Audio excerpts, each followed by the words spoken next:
Quem nós somos não pode ser separado de onde viemos. Malcolm Gladwell, jornalista britânico. Adamão Maciel, natural de Colares, estado do Pará, reformado da Força Aérea Brasileira, bacharel em Direito pela Universidade Federal, do Pará, a administração pelo Centro Universitário de Brasília, o CEUB, professor universitário da UDF e da Academia de Polícia de Brasília, escritor, autor das obras Berços e Sonhos, Rudes Fragmentos, Berços e Sonhos de 2011, Rudes Fragmentos do Acaso de 2012, A Explosão de um Amor Fortuito de 2015. E estamos aqui com o nosso querido Adamor, mais uma vez, bom dia aí, obrigadão aí pela sua presença. Eu que agradeço a oportunidade desta entrevista com a Rádio FM, Rádio 10. e a todos os companheiros que aqui estão presentes. É uma honra e um privilégio ao mesmo tempo. Muito obrigado. Maravilha. E te pergunto eu, seu primeiro livro foi lançado em 2011, Berços e Sonhos, romance, mas quando surge a ideia de se lançar como escritor, como que você vem nessa trajetória? De concreto, eu não pensava em escrever alguma coisa, mas conversando com amigos e narrando alguns fatos, alguns acontecimentos da minha vida, sabe, amor, é necessário você escrever isso, porque isso é importante, é útil. E um colega que já de memória, já faleceu, ele disse: Adamor, você escrevendo diariamente uma página, uma folha, e corrigindo e acrescentando cada dia que passa, você vai escrever suas memórias, isso é muito importante. Bom, a ideia, claro, não ficou no esquecimento e cada vez mais foi ganhando corpo. E eu resolvi, então, escrever uma autobiografia, quer dizer, uma narrativa, na verdade, uma prosa a respeito da minha origem, a respeito de toda a minha infância e dos meus pais, principalmente do local, do vilarejo, nasci em vilarejo, lá na Foz do Amazonas, do lado do Rio Pará, e comecei a falar desses detalhes. Aliás, o escritor, ao longo de toda essa existência, ele nunca esquece o lugar onde nasceu, o seu passado, a sua infância. Isso são fatos que acompanham o dia a dia a todos, escritor, poeta, enfim, que queira registrar, como eu registrei, esses fatos da minha vida. Então isso me levou e escrevendo primeiro, eu dei continuidade e isso tornou-se até, vamos dizer, um vício, porque hoje eu não paro de escrever diariamente, eu estou sempre... Um bom vício, né? Um bom vício. E em Colares, você participava da vida cultural da cidade? Como é que era a sua... Eu saí de Colares aos 13 anos de idade, com o falecimento do meu pai, mas muita coisa boa, muita coisa gostosa da minha infância sofrida, vivida em Colares, na pobreza, me acompanhou. Muita coisa me acompanhou. Coisas que me acompanham ainda. No dia a dia se torna difícil me desligar desses fatos. Eu comecei a relembrar e hoje, a cada instante, eu estou lembrando, escrevendo uma poesia a respeito desse meu passado. E com relação à literatura, quais são as suas influências literárias? Quais eram? O que você mais se identificava? E se identifica, claro. Eu vivi uma natureza própria do ambiente do meu nascimento. O mar, os peneiros, as praias, os rios, né? Toda aquela ventania do estio. E isso foi maravilhoso. Mesmo no sofrimento da pobreza, eu encontrei a beleza da vida, da qual hoje eu tenho saudade. Conversando com sinceridade, eu tenho saudade desse passado. Mesmo tendo vivido uma pobreza muito grave, mas isso me acompanhou, isso enriqueceu a minha vida, enriquece a minha vida, me orgulho desse passado. Então, foi isso que levou a influenciar toda a minha vida como escritor, como poeta, a todo instante, presente na minha memória. Maravilha. Então, isso é difícil de desviar. Eu acho que todo escritor, todo poeta, ele aproveita o amor com relação ao passado, o sofrimento com relação ao passado, o sucesso como esperança, como sonho, vivido também no passado. Eu vivi sonho de menina, aliás, da poesia popular, sonho, o menino vive, né, sonhos que quando cresce, né, não acontece. Então isso, de certa forma, é uma frustração para o menino, mas de tudo o que eu sonhei, de tudo que eu almejei, muita coisa foi conquistada. Me acompanhou e me acompanha e me orgulha. Show. Pedro Costa, que normalmente vem com a lista de de perguntas. Só que eu tive um probleminha no celular e perdi, mas tem muita... Não, mas tem coisa aí boa aí. Ao viver a cores, a gente faz. A gente vai... Vai lá, vai tem alguma ter pergunta aí boa para ele? Muitas perguntas interessantes. Bom, o senhor, assim, tem uma longa vivência na literatura, vários livros lançados, né? É uma honra recebê-lo aqui, ter esse convívio aqui também na rádio, né? Trocar algumas ideias. A minha pergunta é nesse sentido: como o senhor tem uma longa vivência na literatura, o senhor já considera que atingiu a maturidade enquanto escritor? Tem tem outros projetos que pretende encampar? E quem nasceu primeiro foi... O senhor é professor também, não é isso? Quem nasceu primeiro foi o professor ou o poeta? Como é que se dá essa relação aí? Bom, primeiramente, eu gostaria de pedir, não me chama de senhor. Você... É uma deferência, mas está certo. Está certo, mas, está certo. A vida, como todos os escritores já repisaram sobre esse assunto, já repetidas vezes, tem voltado. A vida é uma universidade. Nós aprendemos na vida.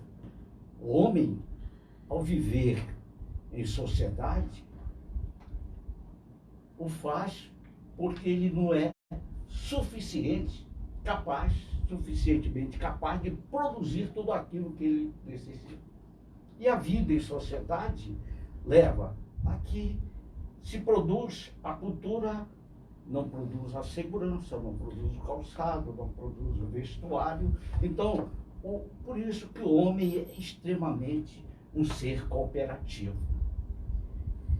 E nesta universidade da vida, dentro deste quadro que a vida nos apresenta, nós também vamos cada vez mais aprendendo, né? Vamos estudando, vamos lendo e incorporando conhecimentos.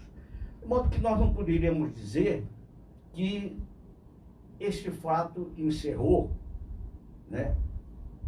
Ou aquele fato próximo será o último. Né? Na verdade, o homem ele é um ser ambicioso. Ele sempre quer mais, muito mais além.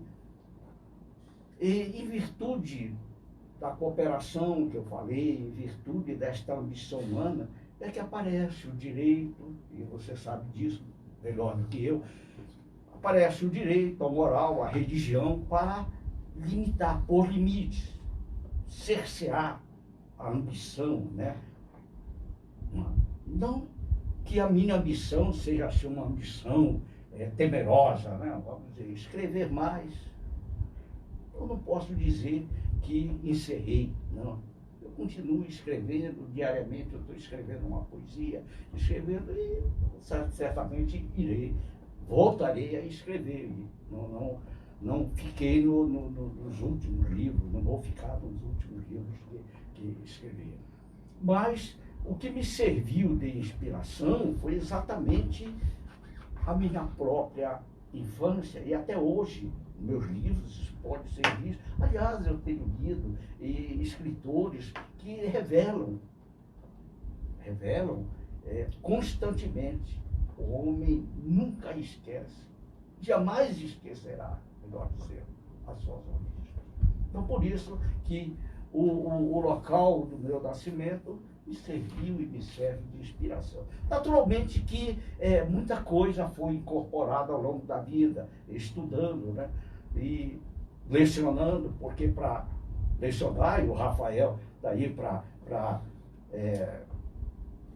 justificar o que eu estou falando, o professor sempre tem que estudar. E lecionando numa escola de nível superior, mesmo na academia de polícia, onde eu lecionei, estava sempre a ser questionado por alunos, até sobre assuntos fora da matéria que eu lecionava. Eu lecionei administração e, por sinal, formado em Direito, também bacharel em administração, pós-graduado em administração, eu lecionei administração tanto na Academia de Polícia como na UDF. E era questionado por alunos até sobre assuntos fora da matéria de administração, direito, por exemplo, experiência de vida. Amor, você fala tanta coisa, aí você falou isso. Às vezes já nem me lembrava mais, porque quando o professor entra em sala de aula, eu não sei com o Rafael, sei comigo, né? Você também leciona, né? Lecionei. Então, na verdade, quando eu entrava em sala de aula, eu parece que era tomado de um espírito, sei lá, e eu ficava entusiasmado, ficava inspirado, vamos dizer assim. Aí, quando terminava a aula, você falou sobre isso, Adamor. Ficava aquele grupo de alunos em toda a... E aquilo me honrava bastante, ficava aquele grupo de alunos. Você falou sobre isso, Adamor. Fala mais agora, nós vamos ficar no intervalo, fala sobre isso. Aí, perfeitamente, aí pensava devagar sobre isso, explicando o porquê. Então, você me perguntou o que veio primeiro, se foi o escritor ou o professor, se não me engano. Exatamente. Então, o escritor apareceu depois. Eu já lecionava e tudo mais, e influenciado por um amigo que eu citei há pouco. Esse amigo já é falecido, de saudosa memória, mas esse amigo, eu confesso, ele impressionou bastante. Ela, você falou sobre isso, escreve, que isso é importante e tudo mais. E isso aí, então, o professor apareceu porque eu tinha um entusiasmo pela sala de aula. Naturalmente, eu fui inspirado em professores que eu tive, maravilhosos, e eu comecei a lecionar em nível médio e tudo mais, no CIMAN, no IPM, que até faliu já aqui em Brasília, tem outro aí, no IPM, por exemplo, era Instituto Preparatório Metropolitano. E eu comecei em nível médio. Em certa ocasião, nem sabia que ele era professor universitário, um coronel da aeronáutica chegou lá na minha sala, eu ainda estava no serviço ativo, falou: Marcel, eu vim aqui, era o meu nome de guerra, Marcel, eu vim aqui para conversar com você. Eu soube que você leciona aí. Quais são os colégios que você leciona? Eu leciono no colégio tal. Você não se importaria se eu fosse assistir uma aula? Seu coronel, seria uma honra. Coronel engenheiro. E Eu vou explicar o porquê para você. Eu estou entrando de licença especial, eu sou filho de alemão e minha esposa é filha de italiano, então nós dominamos o italiano, dominamos o alemão, e eu vou entrar em licença especial, eu vou embora para a Europa. E queria deixar um companheiro sério, um companheiro de responsabilidade, ocupando a minha vaga na faculdade, na UDF. Né? Senhora Coronel, eu nunca lecionei em nível superior. Eu leciono em nível médio uma coisa. Mas eu vou assistir a sua aula. Tudo bem. Aí, passaram uns dias, quando chego lá, está aquele senhor loiro, careca, olhos azuis. Estava lá na primeira, cumprimentei, lecionei, dei a minha aula, tudo. Quando terminou, ele foi me cumprimentando, amor, você não é para estar lecionando aqui, você é para ir para a UDF. E você vai lecionar na UDF. Vou levar você. Saí. Eu estava numa aula no Simã, era um barracão ali no Cruzeiro da Lopasa. E ele estava lá, aquele barracão. Aí, olha, é uma responsabilidade muito grande, em nível superior, é difícil. Não, você é formado em Direito, formado em Administração, eu só sou engenheiro. Não, se eu tenho outro, preparo. Não, eu assisti a aula. E aí, eu terminei indo a princípio, assistindo algumas aulas com ele, como né, o 20, e repentinamente ele disse, olha, agora amanhã começam as tuas aulas. Está aqui tuas pautas. Assim, tipo na lata. Você vê na amarrando. Desse item eu vinha me preparando, claro, né? E primeiro dia de aula, muito bem. Segundo, aí eu comecei a me debruçar noite e dia a estudar. Para dominar a matéria, ou pelo menos ter um conhecimento suficiente diante de qualquer questionamento em sala de aula, para não decepcionar. E nisso eu fiquei 20 e tantos anos na UDF. Saí porque meus filhos casaram todos, 8 filhos, eu tenho 8 filhos, todos casados, agora só tenho 7, a filha foi embora, né, para com Deus. E eu fiquei me dedicando muito ao estudo da matéria e tudo mais. E nisso eu comecei a dar aula preparatório para o Banco Central, para a Câmara dos Deputados e fui. Graças a Deus não tive decepção. Muito feliz. A minha vida então foi isso, como professor. Se surgiu o professor, antes não saberia responder. Eu acho que os dois.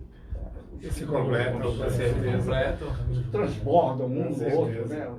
Sim. E, bom, Vespasiano, pergunta? Eu estou satisfeitíssimo ouvindo essa lição de Chega, vida aí, né? bebido aqui, que eu não sei nem o que falar. Mas, tem algum aí? Senão a gente... Não. Me chamou a atenção o seu comentário, justamente essa sua experiência no ensino médio aqui no Simã, né? Isso, bom, na época do barracão, imagina ali anos 70. Era uma realidade, porque assim, eu comparo muito a vida hoje em sala de aula, a gente vai ficar se queixando sempre, mas não está muito agradável a maneira como, enfim, o contexto da educação no Brasil hoje em dia é meio complicado, né? Dificuldades, questão de recurso, a própria motivação dos alunos. O senhor falou dessa questão dos alunos mesmo buscarem, né, continuar na aula depois do intervalo e tal. O senhor tem acompanhado como é a educação hoje? Como é que o senhor vê essa questão mesmo assim? A gente ouve muito comentários realmente mais negativos do contexto da educação, mas o que o senhor tem acompanhado? Olha, isso é uma questão de visão.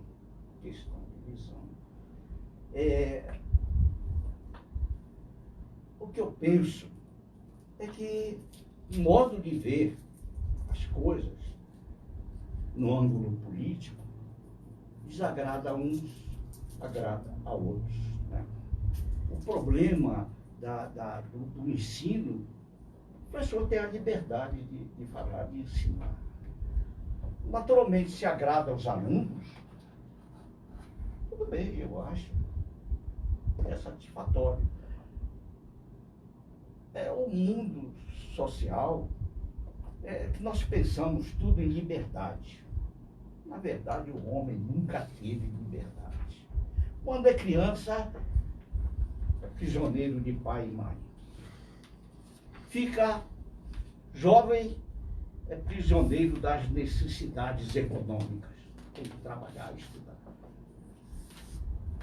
Ainda na mocidade, ele se torna prisioneiro do Estado. Não tem a sua liberdade plena. Nós sabemos disso. A lei, portanto, o direito, né? O direito, a lei é o fundamento do direito, né? O princípio fundamental do direito, a lei. Pelo menos para nós brasileiros, né? E então, essa liberdade, o homem não tem plenamente. Casa, passa a ser prisioneiro da mulher. Ou do esposo. Não vamos criar celeumas. Da mulher de esposa. Talvez da mulher. Os dois. É porque nós falamos de esposa, mas na verdade a mulher, o homem casa, constrói um lar, quer dizer, porque na verdade assume uma pessoa como sua própria mulher. Ela assume o homem como marido. Da moça, antes de você comentar, na verdade é o seguinte, entendeu? Marido é aquele que nunca sabe o que tem dentro da casa. A esposa é aquele que fica mudando as coisas que o marido também. E aí vai. Então, valeu, voltando. Mas aí nós vamos envelhecendo, ficamos prisioneiros, perdemos a nossa liberdade de locomoção. Quer dizer, é aquela história que você sabe melhor do que eu, Rafael, que se indagava da mitologia grega. Ela aparecia repentinamente para o indivíduo. O que é que... Esfinge, não? Eu esqueci o nome dela, mas me lembrou. Qual é o ser que ao nascer engatilha... Esfinge. Esfinge. Decifra-me. Na juventude fica ereto e na velhice torna a andar engatilhado. Quer dizer, então o homem segue esse ditame, segue essa regra, segue essa situação.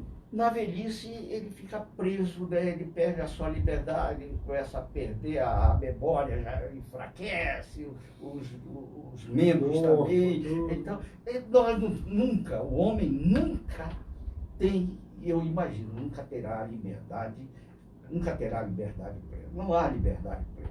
E assim o professor ensina, tem a convicção de que está ensinando correto, o melhor de si, porque o professor, ele entra em sala de aula para ensinar aquilo que ele estudou, aquilo que ele concluiu, quer dizer, ele tem uma dinâmica toda para passar, uma dinâmica, um conhecimento, né? O conhecimento é dinâmico. Sim, está sempre transformação. Então, o que é que ocorre? Alguns não estão satisfeitos. Eu não vejo, eu acho que o professor, que ele tenha a convicção de que está correto naquilo que ensina, plenamente, eu acho satisfatório. Se não agrada ou desagrada a outros, não se pode comentar. Mas, atualmente, muito se fala, eu leio, acompanho no jornal, o meu pensamento é sempre de apoio ao professor. Professor que entra em sala de aula com a convicção, com o propósito de ensinar o melhor de si para os seus alunos. Sim. Se ele o faz, É verdade. agora, na vida nós nunca agradamos a todos. É por isso que eu disse, não há uma liberdade plena. O homem é sempre preso à liberdade, à lei, às normas, né? A moral, o direito, né? A moral, a religião. Se você fizer isso, você peca. É errado. Você vai ganhar o inferno ou vai ganhar o céu. O castigo. A moral, não, você vive em sociedade. O seu procedimento é esse, você não tem a liberdade, né? Vigiar e punir. Entendeu? E o direito estabeleceu. Onde começa o teu direito, termina o meu. Onde termina o meu, começa o teu. Então é essa a realidade. Sem palavras aí, em termos, vamos dizer, coloquiais, né? Nós estamos colocando nessa entrevista. Está vendo? Eu acabei de dizer que o homem não tem liberdade. Alguém escutou? Eu não sei se respondeu. Um grande abraço aqui para a Edna Sequeira. Edna, obrigado aí pela audiência. Tá todos, né? DFFM aqui, programa Cruzeiro Mineiro. Nós estamos com Adamor Maciel nessa entrevista maravilhosa. Aí, continuando aqui, esse ano você lança esses dois livros aqui, que é o Pétalas, né? Pétalas e Labirintos do Coração, e também o Labaredas de Sonhos.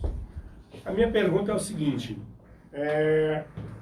o que fez você de repente lançar dois livros, né, simultaneamente, ao mesmo tempo, e isso quebra um pouco. Normalmente a gente lança um livro, depois outro, né? E vai nessa sequência, você, de certa forma, quebra um pouco isso. E os dois livros totalmente diferentes, um de poemas, né? E o outro é um romance e tudo mais. Como é que... Por que a ideia de repente, lançar dois livros? Qual foi essa... A ideia era um livro só. Começando pela parte... de contos, né, romanceados, e depois as poesias.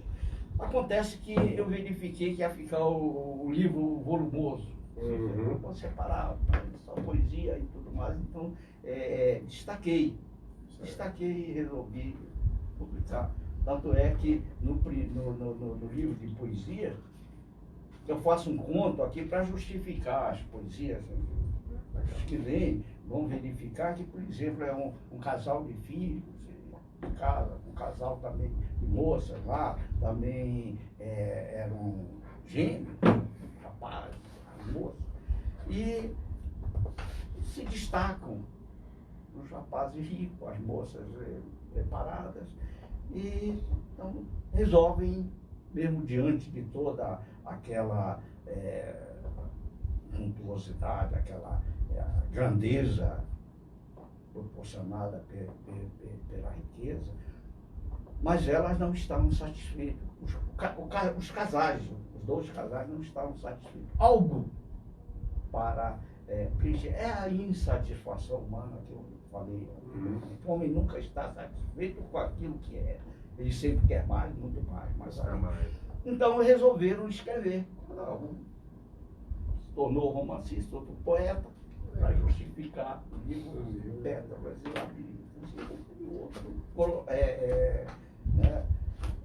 parte de... A minha curiosidade, quem é o romancista, quem é o poeta? Quem é ele? Eu acho que todos nós trazemos na nossa formação, na nossa inspiração, vamos dizer, sempre um pouco de poesia. Sempre um pouco de poesia.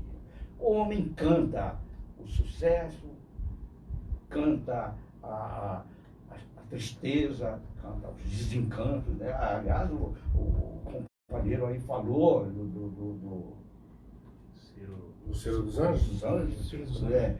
E a esse respeito. É isso. O Ciro dos Anjos, se não me engano, ele se dedicava muito a esse aspecto dos desencantos, da tristeza.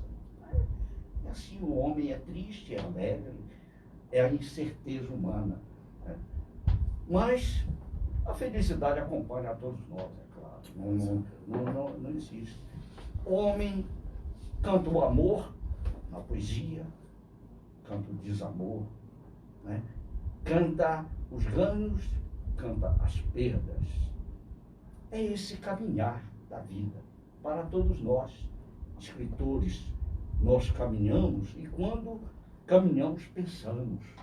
E pensamos, agimos. E ao agirmos, produzimos. Produzimos, né, o engrandecimento da cultura. Para o escritor. Essa grande bagagem cultural que o homem, ao caminhar, age e ao agir, faz, produz. Né? Poesia, contos, romances, enfim. E tudo isso, repito, é que vai constituindo, vai somando toda a bagagem cultural da humanidade. Não sei se respondi. Respondeu, com certeza respondeu. Pietro, tem algum aí? Vamos lá, tem. Você. Bom, Você. Essa foi boa. Em Adamo, você fez menção a algumas instâncias de controle social, né, de regulação da conduta humana, né? O direito, a moral, a religião, que têm o seu papel, são importantes, né, na medida de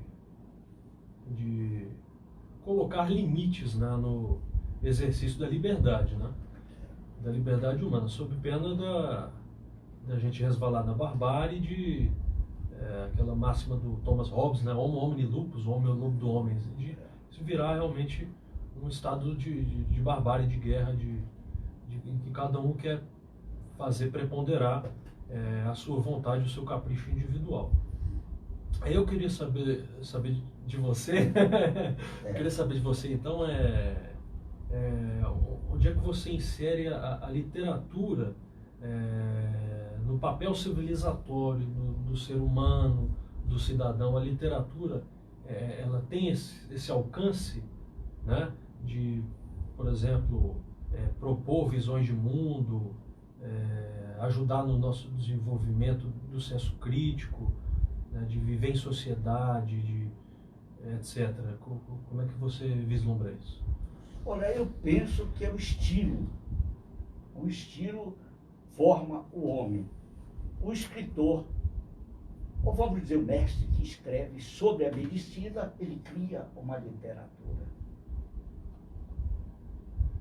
O modo de ensinar, ele ensina inserindo uma poesia, inserindo uma literatura. Está escrito, você lê, diz de uma forma bonita, de uma forma, vamos dizer, inspiradora.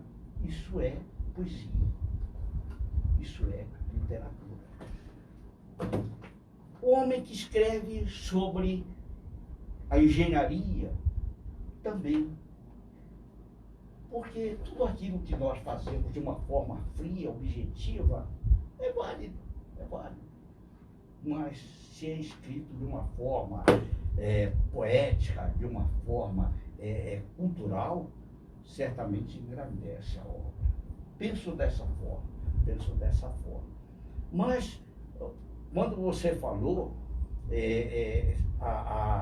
a literatura influencia, claro, e muito.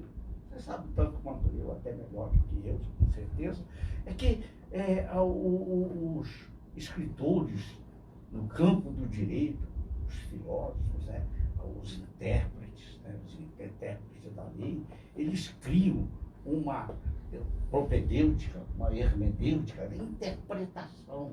Não somente a interpretação, mas o acréscimo. Eles acrescentam.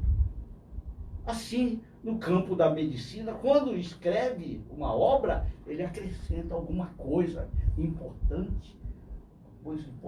Isso é cultura. Isso é literatura. Isso é uma obra literária. Então, é claro que influencia. Você pega hoje uma obra religiosa, vamos dizer, uma obra religiosa, o estilo acompanha. Seja o padre, o escritor que é autor dessa obra, ele tem um estilo próprio. É um estilo poético, é um estilo, vamos dizer, me foge da lembrança agora o termo, sofrido. É um estilo sofrido, é um estilo entusiasmo, mas é o estilo de escrever. É um modo de externar, é um modo de pensar, é um modo de ser. O estilo é o homem, já dizem os poetas, os escritores, é o homem, o próprio homem. Então, em cada um de nós há, né, um propósito, há uma forma, há um modo de dizer. Um livro pode ser com essas palavras ou dizer de outra forma. É um conjunto de ideias, e vai por aí as definições refletindo o estilo do próprio escritor. Não sei se eu respondi a sua palavra. Com excelência, com excelência. Muito Fazendo agradecido. alguma Muito agradecido. pergunta da E o seu hábito para compor um livro, ou compor seus contos e crônicas, né? Todo dia você vai escrevendo um conto, um poema, e aos poucos vai juntando. Como é esse hábito, essa oficina de criação literária? Olha, eu falei há pouco que o homem é insatisfeito. Ele nunca está satisfeito. Com o que escreve, eu escrevo, no dia seguinte eu leio, reformo aquele pensamento. Sempre tem uma lacuna para preencher. Então, né? nada é absolutamente, vamos dizer, terminado. Nada é absolutamente certo. Nós estamos sempre a corrigir o nosso próprio comportamento, a nossa própria vida, o nosso próprio modo de ser, né? Nós estamos sempre a corrigir. E o escrito, né, o livro, é a obra do homem. Então, ele está sempre a corrigir, está sempre a acrescentar, está sempre a retirar. Então, é assim que eu vou escrevendo. E, às vezes, depois de pronto, eu leio, eu não deveria ter dito assim, deveria ter dito. E aí veio... Mas quando chega esse ponto que isso aí você está falando, e aqui, assim, óbvio, todos aqui são escritores, tem essa questão de você tá fazendo, daqui a pouco você lê, você não, como você falou, não, vou acrescentar aqui, eu vou tirar aqui, papapá, vai lapidando, mas chega uma hora que você tem que falar assim, para. Quando que chega esse momento? É enlouquecedor. Exatamente. Isso, há um ponto que se para de ter escrito. E é como eu digo, depois de escrita a obra, você lê, devia ter escrito dessa forma, faltou alguma coisa. Quer dizer, é a imperfeição humana. Nós não somos imperfeitos. Nós somos, e por não sermos perfeitos, nessa universidade que é a vida, nós somos insatisfeitos. Né? Aí vem a ambição humana que eu falei, que é por isso que existe um direito limitando, cerceando, né, essa ambição humana. Por quê? Porque o homem nessa ambição, ele muitas vezes caminha para o crime, caminha para o erro, para as incertezas na vida. Então é o ideal, claro. Mas o homem é sempre ambicioso. Ele nunca está satisfeito com aquilo que tem, aquilo que escreveu, com aquilo que ele concluiu. Há sempre algo a acrescentar. Nós somos assim, é a universidade da vida, né? Proporcionando, né, o pensamento, a ideia, o homem, dizem os cientistas que o homem não chega a explorar 18, ao longo de sua vida, 18% da sua inteligência. Então, vocês imaginam se o homem conseguisse explorar tudo isso, né? Seria uma beleza, né? Ele é muito louco também. Ou não. Não, né? Talvez não fosse. É. Mas Até pelo a cerceamento. história própria mostra isso. Mostra isso. Quer dizer, o homem troglodita, né, vivendo nas cavernas, pescando, né, colhendo frutos e tudo mais, mas produzindo para a sua sobrevivência. Produção tem esse objetivo, produzir para a própria sobrevivência humana. Claro, então, nesse caminhar, o homem foi crescendo, a história nos mostra isso.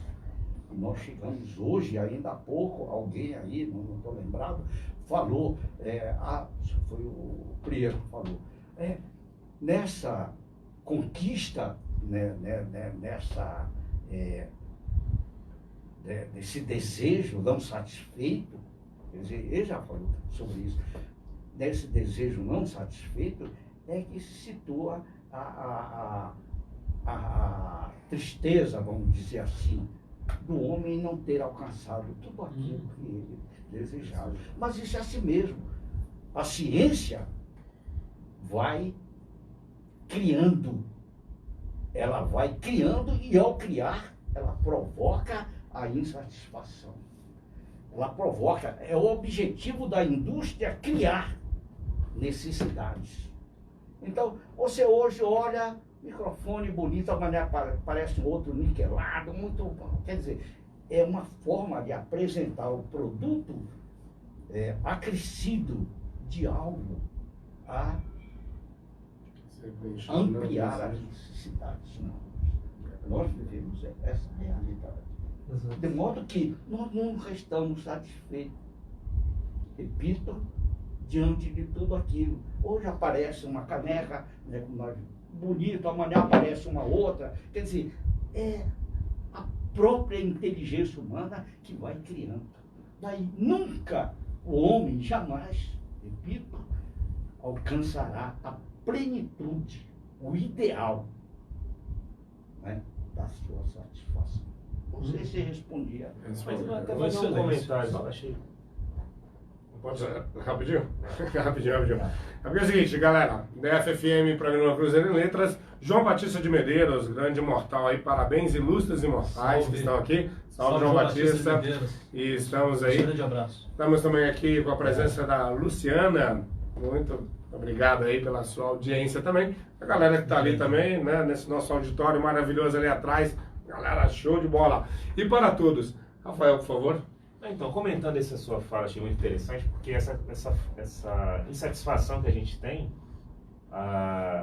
me remete um pouco até essa onda do consumismo que a gente tem, né? Falou de, lança uma coisa, um celular, por exemplo, né? Você gasta a nota então. pra comprar um celular, que é grande e tal, passa um ano, sai um outro, com um detalhe a mais, uma Tudo câmera a mais, descartável, né? E as Tudo coisas justamente, não, descartável. há uma certa, as coisas se tornam muito descartáveis, a gente não tem. A gente está falando de objetos. Da necessidade. Mas será que é uma necessidade essas minúcias que vão colocando, principalmente nos produtos, né? De você estar sempre buscando um algo a mais e aquilo ali de repente te atende e aí você acaba criando não uma necessidade, mas um impulso para ter algo que se você não tivesse criado, você também precisaria. Né? Não há um certo exagero nessa criatividade voltada muito mais para o consumo. Essa insatisfação, né, de não ter No as coisas. aspecto comercial, eu acredito que não, porque o objetivo do comércio é exatamente vender. É a troca, aproveitando exatamente da condição humana de não produzir tudo aquilo que necessita. Se eu produzo minha cultura, estudando e tudo mais, eu não produzo meu calçado, eu não produzo minha roupa, então esse estado de cooperação que existe. E dentro dessa cooperação, a indústria, ela cria as necessidades, sempre inovando. É o objetivo do mundo industrial, é a inovação. O que significa a inovação? Criar sempre mecanismos que provoquem essa angústia, vamos dizer assim, a necessidade dessa angústia, esse querer, essa ambição. Então, existem aqueles que olham, olha, esta minha caneta é muito bonita, faz questão e tudo mais. Eu me lembro que o primeiro celular que saiu, tira esse tamanho assim. Tijolão. Hoje é um pequeno. Então, é isso. Com tanta coisa pra usar, né? O objetivo é criar, é comercial, é criar essa ambição humana, se não queremos usar, né? O termo necessidade. E o cara compra, a pessoa compra, as pessoas compram porque sentem necessidade. Quer dizer, aquilo que possuía já não mais satisfaz a sua ambição, o seu desejo. Mas eu acho que o que o Rafael comentou, pelo menos eu vejo dessa forma, é a questão de você, por exemplo, ter o produto, mas mal você utiliza ele, você já está querendo um outro produto. Então, assim, esse espaço acaba virando um exagero, né? Enfim, esses problemas. Voltando aqui rapidinho, você é membro da Academia Cruzeirense de Letras, ocupa a cadeira 12, né, cujo patrono é João Guimarães Rosa, e a academia fez 5 anos, né, comemorou seus 5 anos no Clube do Choro, e você participou desse momento. O que você pode falar dessa participação, como é que foi, o que foi para você isso aí? Olha, e também está, né, os 5 anos aí com a academia. Eu acho que foi um orgulho para todos nós. Aquele momento do Clube do Choro, nós não esqueceremos jamais. Foi maravilhoso, né? Naturalmente que ali, até eu fiz uma saudação aos fundadores, né? Eu agradeço. Companheiros, fundadores. Obrigado. Belíssima. Não esqueci os companheiros que continuaram, que estão seguindo a nossa academia, mas é aquele cara, sair dali, puxa, não falei tudo aqui. Satisfação de novo. Você exagerou. A perfeição é ser imperfeito. Inatingível. Ficou na lembrança, certamente. Foi maravilhoso aquele momento, aquele acontecimento. E nós agradecemos, inclusive, a você, Mauro, que muito antes anunciou, olha, eu tenho algo... Capacidade visionária, né? Para dizer a vocês, não queria dizer, mas já vou dizer. É o Clube do Choro para o sarau dos nossos 5 anos. E isso aconteceu para a satisfação de todos nós, para a alegria e felicidade de todos nós. E sobre a academia, assim, como é que você entrou na academia? Como é que foi essa sua chegada? Eu não sei, mas eu sou uma pessoa ambiciosa. Eu acho que nós já deveríamos formar algo. Inclusive, em certa ocasião, conversando com ele, eu tenho a ambição de nós formamos algo para comprarmos uma casa, sei lá, e tudo mais. Eu sou no alto, para montarmos a nossa sede, né? Para termos a nossa sede própria. Sou ambicioso nesse sentido. Mas, naturalmente, nos meus 88 anos, isso já é ilusório. Mas a vocês que são jovens, eu consigo a pensar em algo nesse sentido. Na verdade, a gente pensa alto nesse sentido. O pensamento existe, não é de hoje, mas claro que aos poucos a gente vai construindo também. Para uns, para outros, nem todos têm condições de contribuírem com X mais 1, X mais 2, mas o mínimo que se cria um fundo de reserva pensando na sede própria da academia. Não, mas isso está na pauta da academia, você pode ter certeza. Maravilha. Vespasiano, pergunta. Satisfeito. Pedro, vamos lá. Pedro, é sua lista de time.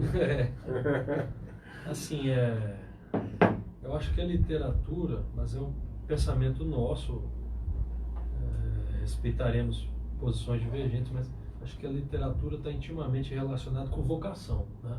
A literatura com relação ao escritor, né? Então, vocação, né? A vocação da etimologia, a gente remontar ao estudo etimológico, significa o quê? A voz que chama, não é isso? No meu caso, o que me transportou para o universo literário, enquanto escritor e tudo, foi a vida acadêmica, como estudante e nos anos que eu atuei como professor no magistério superior. Tive contato, a partir do direito eu tive contato com outras disciplinas, filosofia, psicologia, linguística e outras. Sempre gostei muito de estudar. E a coisa evoluiu para a literatura. Tive a grata oportunidade de conhecer a partir do Mauro, que foi muito acolhedor, muito bacana, de conhecer a Academia Cruzeirense de Letras, e muito me honra pertencer a essa grande família. Eu queria saber de você, Adamo, qual foi a voz que te chamou para o romance, para a poesia e toda essa produção literária que você tem? Você até falou antes, todos nós temos uma inclinação. Essa inclinação, isso nasce conosco, né? Isso é inato, nasce conosco. Muitas vezes fica adormecido. É preciso de algo para sacudir, vamos dizer assim, algo para incentivar, algo para despertar a inspiração. Mas você tem razão, nós nascemos com uma vocação, com uma inclinação para esta ou aquela, o próprio ensinamento, que não é o conhecimento, ele é empírico, ele nasce. O conhecimento, eu já disse até em um dos meus livros, que o conhecimento é a glória da vida. Porque é através do conhecimento que o homem adquire a riqueza. Mas o conhecimento só não basta. É preciso a cultura. É preciso aprimorar, aperfeiçoar esse conhecimento. Né? Até a professora ficou entusiasmada lá que eu falei sobre isso aí, o conhecimento é a glória da vida e a cultura é a bênção da alma. E é realmente. Mas o conhecimento, ele não vive isolado da cultura. Por quê? Porque a cultura visa aperfeiçoar o conhecimento, aprimorar o conhecimento. Mas não tenhamos dúvida de que a inclinação, ela surge dentro desse conhecimento, na luta. Por exemplo, o homem, ele não nasceu sabendo de tudo. Ele sabe. O conhecimento levou, ou ele foi guiado pelo conhecimento a lutar pela própria sobrevivência. Então, pescar, caçar, essa coisa tudo, que eu disse que é inato, né? É empírico. Claro, o homem nasce. Mas ele vai aperfeiçoando, criando regras, criando normas para o exercício desse conhecimento. A cultura, claro, é um acúmulo de conhecimento aperfeiçoado, de estudo, de leitura, nós adquirimos na Universidade da Vida, repito, e, claro, há uma vocação. Se eu não tenho vocação para ser carpinteiro, não adianta tentar, não vou aprender mesmo. Não adianta querer ser pedreiro se eu não tenho vocação para isso. Há necessidade de uma inclinação para uma determinada profissão. E, claro, à medida que você exerce esta ou aquela profissão, você, aliás, é bom dizer que a todos nós, tudo que fazemos precisa ser acompanhado do amor. Aliás, o amor é fundamental. Porque aquilo que fazemos com amor, fazemos melhor.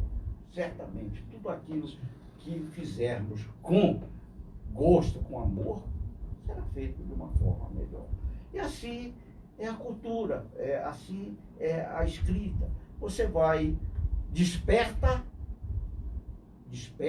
naturalmente levado por uma influência, e vai aprimorando e vai fazendo. Pode até não satisfazer a este ou aquele leitor mais exigente, mas é aquilo que você fez. Se fez com amor, fez o melhor. Eu penso dessa forma, não sei. Com certeza. Com certeza. Galera do DFFM, programa Cruzeiro e Letras, daqui a pouco estamos quase no final, mas não chore, porque nós temos a pergunta do Rafael ainda. Você joga os filmes, né? Mas voltando à questão da produção literária, no caso, o senhor acabou de lançar esses 2 livros, né? Tá bem recente. Já foram... Quantos livros o senhor já publicou? São 5 livros. 5 livros com esses agora. Mas assim, acho que há uma certa conexão entre os livros produzidos, ou são coisas mais assim, são produções mais daquele momento, ou algum tipo de interligação entre eles? A memória é um gancho que liga os 5 livros? O seu trabalho como um memorialista tem memória em tudo? Tem. Podemos dizer que tem. Se você ler, por exemplo, aqui no meu livro Pétalas, só tem, por exemplo, lembrança. Abriu em cheio. Ali, o doce amanhecer era a poesia. A brisa matinal, a essência, a pureza. O pôr do sol, somente êxtase e espanto. A maré, a preamar, a sedutora enchente. E do quadro, a inspiração, o encanto. Quer dizer, é uma memória da minha vida, do meu torrão natal, daquele quadro amazônico, que eu falei no início, as praias, né, o mar. Eu chego a dizer, ora silente, ora encrespado, sempre a caminhar. Quer dizer, é a inspiração. As origens, né? Tem a sua... Então, Nesse quadro das minhas origens. Né? O homem nunca esquece as origens. Sim. Eu gosto muito dessa expressão que o senhor usa sempre, né? Torrão Natal. Acho muito legal. Acho que o Torrão Natal é legal. É isso aí. Mas eu tenho dessa minha vida muitas lembranças. Né? Eu perdi praticamente meu pai aos 11 anos, porque meu pai adoeceu e ficou num leito de dor, sofrendo, e aos 11 anos eu comecei a sustentar a casa. Como? Pescando. Enfrentando o mar bravio, isso eu falo no meu livro, enfrentava uma alta hora da noite, madrugada. Se ali eu naufragasse, morreria, ninguém saberia. Numa canoa pequena, que lá chamam montaria, naquela região, lá, montaria a remo, canoa remo, pequena, muito pequena. Não fazia por alegria, por satisfação, eu fazia por necessidade. Mas isso criava a alegria, porque nem todas as noites eram escuras, nem todas as noites eram de tempestades, nem todas as noites eram de mau terror. Havia também o luar, a lua sendo refletida no mar, um caldo de fragmento de prata. Então aquilo eu ficava olhando, ficava fascinado. Ou mesmo da madrugada, na fria madrugada, nascer do sol, aquele purpúreo do sol rasgando, né, a madrugada. Olhar do poeta. Né? Não tinha como não ser poeta esse cara, velho. Fala sério. Então, e tudo isso ficou no meu sangue, vamos dizer, ficou na minha memória, foi para o meu sangue. Então, hoje, a cada instante, a cada passo que eu dou, há sempre um relembrar de detalhes, pequenos detalhes do passado. Então, era gostoso, de certa forma, dentro do sacrifício, dentro do sofrimento e principalmente daquele perigo que eu enfrentei, que eu enfrentava. em determinado instante. Aos 11 anos de vida, fui levado a sustentar a minha casa. Então, graças a Deus, tudo isso me serviu como inspiração. Aqui, eu abri aqui, da memória, né? O café matinal, por exemplo. É ditoso recordar sempre. Todos à mesa ainda lembram do café matinal com leite e o bolo de aipim ao coco ou a saborosa tapioquina. Delícia, delícia, delícia, isso é uma delícia. Criança degustava tudo e sempre a querer mais. Prazerosamente, resumo, a deliciar ficava e como de saudoso amanhecer. Maravilha, maravilha, maravilha. Galera, é o seguinte, estamos chegando no final do nosso programa. Não chore mais do que eu, mas tem aquela pergunta clássica do nosso programa, que é o seguinte: quem é Adamor Maciel? Olha, Adamor Maciel, apesar da idade, os 88 anos, é aquele homem que carrega a alegria com um misto de sofrimento, mas sofrimento com perdas. Perda da minha mãe, perda do meu pai, mas recentemente perda da minha mulher, perda da minha filha. Mas caminhando na estrada da vida. E essa estrada da vida é um aprendizado. Nós nunca estaremos satisfeitos com o que somos. Estaremos sempre aprendendo algo mais. Então é um aprendizado. O Adamor Maciel é esse homem, sempre ambicionando o aprendizado, sempre a querer mais, dentro dos limites que a liberdade me proporciona. Hoje, casado já, hoje com a minha segunda esposa, e muitas vezes ficamos a conversar e relembrar. Ela também tem as suas dores da infância, como eu também tenho o martírio, o sofrimento da minha infância. E é maravilhoso, até se traduz em poesia. Relembramos, naturalmente, uma poesia de sofrimento. Mas o homem não canta somente felicidade e alegria. O homem também canta, né, As dores, as cores. Então, o Adamor é isso. Menino querendo mais, apesar dos 88 anos. Que maravilha, que maravilha. Show de bola. Adamor, isso aqui é uma lembrança do programa para você. Você abre aí, por favor. E quero agradecer e falar aqui as considerações finais já. Rafael, por favor. A dizer que é sempre um prazer ouvir essa Muito experiência obrigado. toda de vida. Muito obrigado. Legal. Compartilhar aí essa experiência toda conosco, com os nossos ouvintes também. Obrigado aí pelas experiências. Eu é que agradeço a felicidade que tive de estar hoje, neste sábado, neste luar do Cerrado, né? O sol nos proporciona, e a todos eu desejo o êxito cada vez mais crescente neste programa, o qual hoje Estamos aqui, né, parceiro? Muito obrigado, Reitor. Pietro, por favor, suas considerações. Bom, muito honrado por poder ouvir e conhecer um pouco mais da trajetória do nosso confrade, né, integrante da Academia Cruzeirense de Letras, conhecer um pouco mais das suas aspirações, ideias, do seu legado literário, né? Uma honra, eu acho que nós e todos que puderam assistir a essa entrevista, com certeza ficaram plenamente satisfeitos por ter sido tão profícua, tão repleta de conhecimentos, de informações. Gratidão mesmo. Mas fazendo. Eu só tenho a agradecer.